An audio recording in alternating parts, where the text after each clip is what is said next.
E non c'è nessuna volontà di fare angherie nei confronti di chi ha titolo per stare in una casa popolare. Sono 40.000 gli inquilini, ne abbiamo 14.000 che attendono di avere una casa popolare e non hanno disponibilità finanziaria per andare sul libero mercato.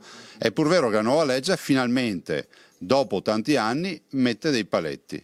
Le case popolari solo a chi ne ha veramente diritto. Alle polemiche sulla riforma regionale dell'edilizia pubblica, il governatore del Veneto, Luca Zaia, risponde rassicurando sui necessari correttivi che saranno apportati al provvedimento a beneficio di quei condomini che verserebbero in oggettive difficoltà abitative. Ma l'altra faccia della medaglia sono i cosiddetti furbetti delle case popolari in Veneto. Chi è in affitto a 248 euro al mese, ma con un conto in banca da oltre 1 milione di euro, o chi paga 10 euro al mese in 75 metri quadri, ma poi possiede immobili per quasi 170.000 euro.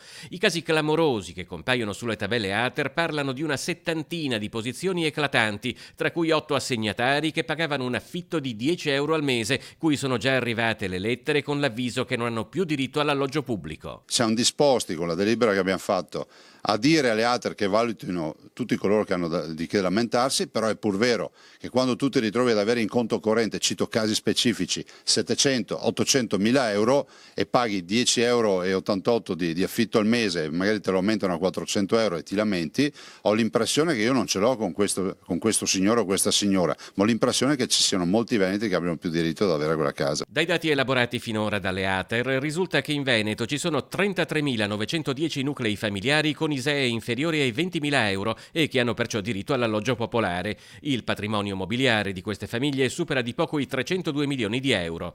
Altri 5.823 nuclei con ISEE superiori ai 20.000 euro, sopra la soglia per la casa ATER quindi, hanno patrimoni mobiliari per 415.000 euro, posizioni che in alcuni casi andranno vagliate nello specifico.